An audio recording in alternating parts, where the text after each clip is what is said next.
जय हिंद, नमस्कार दोस्तों। मैं अनिल कुमार वर्तमान इंडियन रेलवे में कार्यरत हूँ।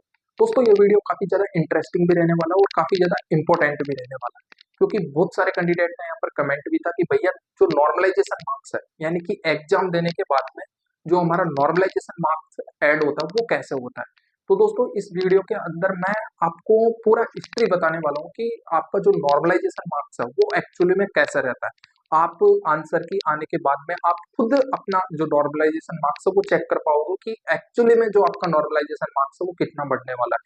मैं यहाँ पर एकदम बेसिक लेवल से पूरा डिटेल की बात करूंगा। आप सभी को पता है जो एक नॉर्मलाइजेशन का सूत्र होता है, फॉर्मूला होता है, वो आप यहाँ पर देख पाओगे। जो नॉर्मलाइजेशन का फॉर्मूला है वो ये वाला रहता है, एक्स एन बराबर S two upon S one. ये ऐसा करके आपका जो नॉर्मलाइजेशन का फॉर्मूला रहता है वो रहता है।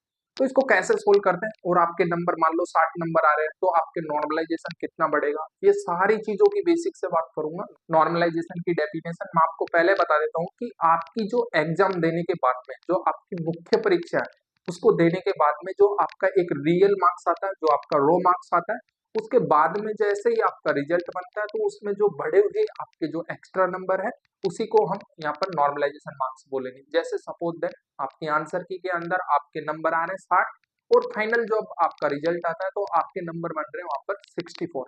तो जो आपका 60 से 64 नंबर, जो 4 नंबर का मार्जिन है उसको हम नॉर्मलाइजेशन नंबर बोलेंगे। तो दोस्तों यहाँ पर देखिए, बिल्कुल बेसिक से बात करूंगा दोस्तों, एकदम आपका डाउट क्लियर होने वाला। वीडियो अच्छा लगे तो वीडियो को लाइक कीजिएगा, चैनल को सब्सक्राइब कीजिएगा, और आपका जो भी डाउट है डिस्क्रिप्शन में टेलीग्राम का लिंक है, आप जाइए ज्वाइन कीजिए और डायरेक्ट डीएम कीजिए। हम कोशिश करेंगे उसका आंसर देने की, और आगे और भी डिटेल से बात करूंगा। सबसे पहले मैं ले लेता हूँ यहाँ पर कि जो आपका नॉर्मलाइजेशन का फॉर्मूला है वो कैसे काम करता है। मैं यहाँ पर आपको बना के भी बताऊंगा कि यदि आपके इतने रॉ मार्क्स आ रहे हैं तो आपके जो नॉर्मलाइजेशन के बाद में मार्क्स है वो कितना बढ़ेगा। तो आप सभी को पता है, देखो यहाँ पर सबसे पहले एक्सएन जो आपके मार्क्स टोटल कितने मार्क्स होंगे उसके बारे में यहाँ पर दर्शाता है। एस टू आपकी पूरी एग्जाम के अंदर जिस शिफ्ट में सबसे ज्यादा नंबर आए उसके औसत का अंतर को हम एस टू से दर्शाते हैं। आप यहाँ पर देख पाओगे एस वन आपकी शिफ्ट में जो अंतर है, यानी कि सपोज देन आपके कैंडिडेट है जिसके नंबर आ रहे हैं यहाँ पर आपके 82 और आपके आ रहे हैं 70, तो उसका जो अंतर है वो एस वन दर्शाएगा। एक्स किस चीज को दर्शाता है, एक्स दर्शाता है जो आपका रो मार्क्स बन रहा है, जो आपके रियल मार्क्स बन रहे हैं उसको एक्स दर्शाएगा। और एक्स ए बी तुम्हारी शिफ्ट का कितना औसत बन रहा है, यानी कि सपोज देन आपकी शिफ्ट के अंदर मतलब कि औसत आप सभी को पता होगा निकालना। टोटल ऑफ कैंडिडेट कितने हैं और उनके मार्क्स कितने हैं, टोटल ऑफ कैंडिडेट और मार्क्स को डिवाइड करके आपका जो शिफ्ट का औसत है वो निकाल लिया जाएगा। और यदि हम बात करें वाई ए बी की, तो वाई ए बी पूरी एग्जाम में सबसे ज्यादा जिस शिफ्ट में नंबर है उसका औसत को यहाँ पर फाइनली दर्शाया जाता है। ये नॉर्मलाइजेशन का फॉर्मूला है। इसको सॉल्व करके लिखने में दोस्तों यकीन मानिए बहुत ज्यादा टाइम लगा है इसको एक एक वर्ड को पकड़कर समझने में। अब मैं यहाँ पर इसको बिल्कुल सॉल्व करके दिखाता हूँ कि आपके जैसे कि मैं यहाँ पर साइड में भी लिख रखा हूँ। जैसे सपोज देन आपके रो मार्क्स से बन रहे हैं 60, तो आपका नॉर्मलाइजेशन मार्क्स कितना बढ़ेगा, वेरी इंटरेस्टिंग है। और ऐसा नहीं है कि आपके 60 बन रहे हैं तो आपका नॉर्मलाइजेशन केवल 61 ही होगा, यानी कि एक नंबर बढ़ेगा। एक नंबर भी बढ़ सकता है, 10 नंबर भी बढ़ सकता है, डिपेंड करता है आपकी जो अदर शिफ्टों में जो कैंडिडेट एग्जाम दिए हैं उनका औसत कितना है। यानी कि आपकी शिफ्ट के औसत के साथ साथ जो आपका शिफ्ट हुआ ना उसके औसत के साथ साथ जो आपका टोटल पूरा एग्जाम चला है उसके अंदर जो स्टैंडर्ड यानी कि हाईएस्ट जो आपका टॉप शिफ्ट रहा है उसका औसत भी यहाँ पर गिना जाएगा, आपका रो मार्क्स भी गिना जाएगा, यानी कि ऑलमोस्ट सारी चीजें गिनी जाती है। तो यहाँ पर देखिए सबसे पहले मैं बात करता हूँ यहाँ पर कि आपके सपोज देन आपके रो मार्क्स आ रहे 60, यानी कि आपके नंबर बन रहे 60 नंबर, तो आपके नॉर्मलाइजेशन में कितने नंबर बढ़ेंगे। मैंने भी बताया ना कि जो आपका नॉर्मलाइजेशन नंबर है वो डिपेंड करता है कि आपकी जो पूरी एग्जाम है उसके अंदर हाईएस्ट शिफ्ट कौन सा था उसका औसत भी लिया जाएगा, आपकी शिफ्ट का औसत भी लिया जाएगा, आपका रो मार्क्स भी लिया जाएगा, साथ में जो आपकी शिफ्ट में अंतर है वो भी लिया जाएगा। मतलब बहुत सारी चीजें ली जाती है। यहाँ पर आप देखिए मैं यहाँ पर एकदम बिल्कुल बेसिक से आपको बताने वाला हूँ। तो सबसे पहले हम लेंगे S2। अब S2 यानी कि YAN का अंतर, यानी पूरी एग्जाम में सबसे ज्यादा जिस शिफ्ट में नंबर है उसका औसत का अंतर, यानी कि उसमें कितना अंतर चला था। तो सपोज देन मैंने उसको रख लिया यहाँ पर 12, यानी S2 को मान लिया यहाँ पर 12। S1 क्या, आपकी शिफ्ट में नंबर का अंतर। अब आपकी शिफ्ट में कितना भी नंबर हो सकता है, लेकिन मैंने उस अंतर को यहाँ पर इजी मानने के लिए 10 माना है। ये ब्रैकेट को हम बंद कर देते हैं। नेक्स्ट है आपका एक्स। एक्स क्या बोलता है? आपका रो मार्क्स। अब आपके रो मार्क्स कितने आ रहे हैं? 60। तो 60 आपका रो मार्क्स हो गया minus X A B. X A B दर्शा रहा है कि तुम्हारी शिफ्ट में जो कैंडिडेट एग्जाम दिए हैं उन सभी को मिलाकर जो आपका औसत है वो 45 है। यानी बहुत सारे कैंडिडेट का एग्जाम देते हैं, बहुत सारे कैंडिडेट एग्जाम देंगे, तो सारा सभी को मिलाकर कोई कैंडिडेट का 0 मार्क्स भी आएगा, किसी के 80 भी आएगी, किसी के 45, किसी के 30, किसी के 40, तो सभी को मिलाकर जो एवरेज निकल रहा है उसकी बात की जा रही है। तो एक्स ए बी तुम्हारी शिफ्ट का औसत जैसे कि 45 हो गया, ठीक है, प्लस ये प्लस का चिन्ह हो गया Y A B. Y A B क्या बोल रहा है कि पूरी एग्जाम में सबसे ज्यादा जिस शिफ्ट में नंबर है उसका औसत। तो मतलब कि आपका एग्जाम जैसे सपोज 1 महीना चला, 1.5 महीना, 2 महीना, 5 महीना, कितना भी चला, आप में उस टाइम पीरियड में जैसे कि आपके 100 शिफ्ट में आपका एग्जाम कंडक्ट हुआ, तो उन 100 शिफ्ट में सबसे हाईएस्ट शिफ्ट वो कौन सा शिफ्ट है जिसमें सभी लड़कों का औसत ज्यादा आ रहा है, तो उस शिफ्ट की बात कर रहा है वाई ए एन। तो हमने मान लिया उसको 50। आई थिंक आपके समझ में आ रही होगी। और यदि आपके समझ में आ रही है तो दोस्तों वीडियो को लाइक कर दीजिएगा, चैनल को सब्सक्राइब कर दीजिएगा। मैं अच्छे से यहाँ पर आपको बताने वाला हूँ और साथ में मैं बात भी करूंगा कि जो हमारा रनिंग है वो कैसे करेंगे, सारी चीज़ों की पीटी हमें कैसे करना है, एक एक स्ट्रेटेजी की हम बात करेंगे, हम आपको बीच में नहीं छोड़ेंगे। तो अच्छा लगे तो वीडियो को लाइक भी कीजिएगा। हम आपसे केवल और केवल हमारी फैमिली का हिस्सा बनने के लिए एक सब्सक्राइब मांगते हैं, ताकि हमारा जो फैमिली है वो एक अच्छे से यूनिट में बन जाए। तो उसकी भी बात करेंगे, पहले देख लीजिए, बहुत ही अच्छी बात है। अभी यहाँ पर हम इसको 12 को 10 से कट करेंगे तो 1.2 आ गया। आप करके देख लेना, मैं यहाँ पर शॉर्ट में लिख रहा हूँ। 60 में से 45 नंबर अगर माइनस हुआ तो कितना आएगा? 15, ठीक है, प्लस में आपका 50 रह गया। 1.2 और 15 को दोनों को मल्टीप्लाई करेंगे, यानी कि सबसे पहले ये मल्टीप्लाई होगा क्योंकि दोनों ब्रैकेट में मैथ आप सभी को आपने पता है, कैलकुलेशन आता है, तो ये सबसे पहले सोल्व होगा, तो इन दोनों को सोल्व करेंगे तो 15 को मल्टीप्लाई करेंगे 1.2 से तो आएगा 18, यानी कि 18, ठीक है। अब उसके बाद में हम यहाँ पर ऐड करेंगे जो आपका 50 यहाँ पर साइड में उसको, टोटल जो आपका मार्क्स बन रहा है वो आ रहा है 68। यानी कि जब आपने एग्जाम दिया था, जब आपका आंसर किया आया था, तब आपके मार्क्स बन रहे थे यहाँ पर 60। लेकिन जैसे ही नॉर्मलाइजेशन हुआ तो नॉर्मलाइजेशन के बाद में जो आपके मार्क्स बने वो है 68। आई थिंक आपके बहुत अच्छे से समझ में आया होगा, और इससे अच्छा आपको यूट्यूब पर कोई नहीं समझा सकता, इतना भी मेरे को पता है, क्योंकि मैंने एक एक चीज बेसिक से समझाई है।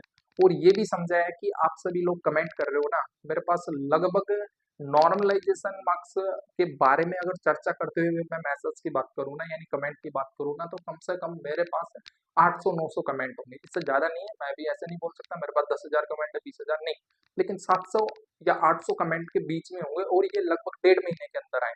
जब से मैंने वीडियो यहाँ पर अपलोड की थी आपका लेवल 1 की, वहां से बहुत सारे कमेंट आए, तो मैंने सोचा कि एक अच्छे से यहाँ पर बेसिक से लर्न करके आपका पूरा डाउट क्लियर कर दिया जाए, तो यहाँ पर आपका एकदम मेरे को लगता नहीं है कि आपका डाउट रहेगा।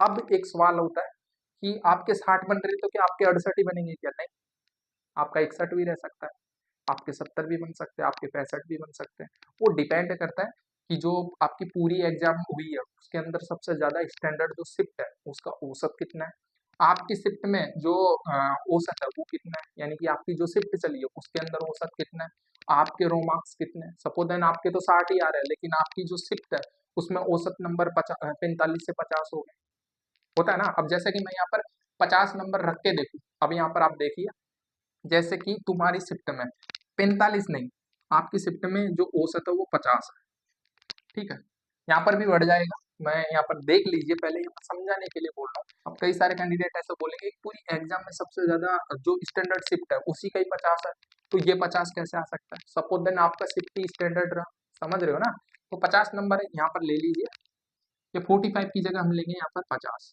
दोनों का अंतर रह गया 10, तो 15 की जगह रखेंगे हम 10, इसको मल्टीप्लाई करेंगे तो ये हो गया 12, और 50 को ऐड करेंगे तो यहाँ पर आ गया 62। तो आपका मार्क्स तो यहाँ पर 60 बन रहा था, अब लो आपका 62 ही बना है। तो डिपेंड करता है ना कि आपकी एग्जाम में कितना औसत बन रहा है, आपकी टोटल एग्जाम में आपका स्टैंडर्ड शिफ्ट कौन सा है, और साथ में ये भी डिपेंड करता है कि आपकी शिफ्ट में औसत निकाल के अंतर कितना आ रहा है। तो ये सारी चीजें मैटर करती है। तो ऐसा नहीं है, कई सारे कैंडिडेट क्या बोलते हैं, मैं आपको ये भी डाउट क्लियर कर देता हूँ कि मैंने भी बोला है, लेकिन मैंने कुछ सोच समझ के बोला था, ऐसे नहीं बोला कि आपके नंबर आ रहे 65 और मैं बोल दूं आपके 4-5 नंबर नॉर्मलाइजेशन में बढ़ेंगे, यानी कि मैक्सिमम 4 और मैक्सिमम 5 और मिनिमम 4। मैंने बोल दिया तो सभी लोग ऐसे सोचते हैं कि यार 70 तो बन ही जाएगा, यही सोचते हैं ना, सभी कैंडिडेट का माइंड में यही रहता है कि यार 70 तो बन ही जाएगा। तो दोस्तों, जो ये 65 से 70 नंबर बोला ना, 4-5 नंबर, तो 4-5 नंबर कुछ इन सारी चीजों को फैक्ट के आधार पे, इन्हीं के आधार पे आपका नॉर्मलाइजेशन बढ़ेगा। ऐसा नहीं है कि मन से नॉर्मलाइजेशन बढ़ गया, नहीं, इन्हीं चीजों के फैक्ट के आधार पे नॉर्मलाइजेशन बढ़ता है। अब बहुत सारे कैंडिडेट ऐसे भी बोलते हैं, मैं उनका भी डाउट क्लियर कर देता हूँ कि भैया मेरा भी जोन सेम था और मेरे साथी का भी जोन सेम था, यानी कि कोई पार्टनर था या कोई अपना दोस्त है, उन दोनों ने एग्जाम दिया, तो उनके भी नंबर, यानी कि वो भी 60 नंबर करके आए और मैं भी 60 क्वेश्चन, मतलब कि 60 क्वेश्चन करके आया और वो भी 60 क्वेश्चन करके आया। तो मतलब किसका नॉर्मलाइजेशन ज्यादा हुआ, तो मैं पहले फर्स्ट तो बात करूंगा अलग अलग शिफ्ट की। अगर इनका शिफ्ट अलग है और इन भैया का शिफ्ट, सपोज देन इनका नाम ए है और इनका बी है, इनका शिफ्ट अलग है, इनका शिफ्ट अलग है, दोनों का शिफ्ट अलग है, तो खेल ही खत्म हो गया, क्योंकि शिफ्ट अलग है तो नॉर्मलाइजेशन मैच ही नहीं होगा, क्योंकि शिफ्ट अलग है तो उसकी शिफ्ट का औसत निकाला जाएगा। सपोज देन इसकी शिफ्ट का औसत 40 आ गया, इसका 45 आ गया।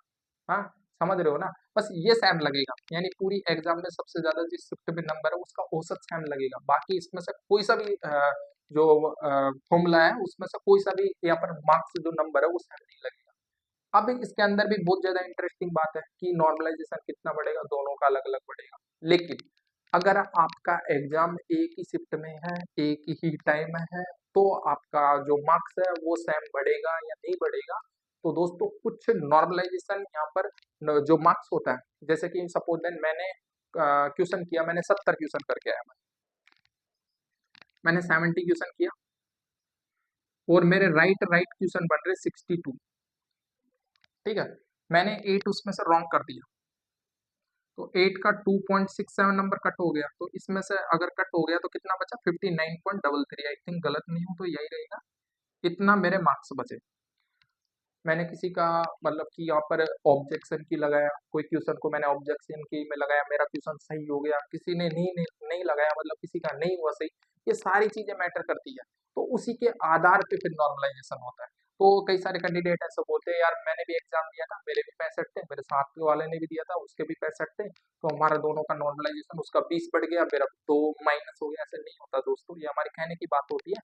लेकिन जो नॉर्मलाइजेशन है वो कुछ बेस पे बढ़ता है, ऐसे नहीं कि ऐसे ही बढ़ गया, किसी के 40 बढ़ गए, किसी के 10 बढ़ गया, ऐसा नहीं बढ़ता, इन्हीं सारी चीजों पर बढ़ता है। तो दोस्तों, आई थिंक आप सभी का डाउट क्लियर हो गया होगा, अभी नॉर्मलाइजेशन से संबंधित आप कभी कमेंट नहीं करोगे, आई थिंक आपका डाउट मैं सोच रहा हूँ कि क्लियर हो गया। तो दोस्तों, वीडियो अच्छा लगे ना तो वीडियो को लाइक कीजिएगा और चैनल को सब्सक्राइब कीजिएगा, जुड़ जाइए हमारे चैनल के साथ, और ये चैनल आपका ही है। हम यहाँ पर पीईटी करेंगे, कैसे पीईटी करेंगे, डीबी मेडिकल जो भी आपका प्रोसेस है सारा हम यहाँ पर देखने वाले हैं। तो जब तक के लिए जय हिंद, जय Bharat, thank you, love you guys, channel subscribe जरूर करना, थैंक यू।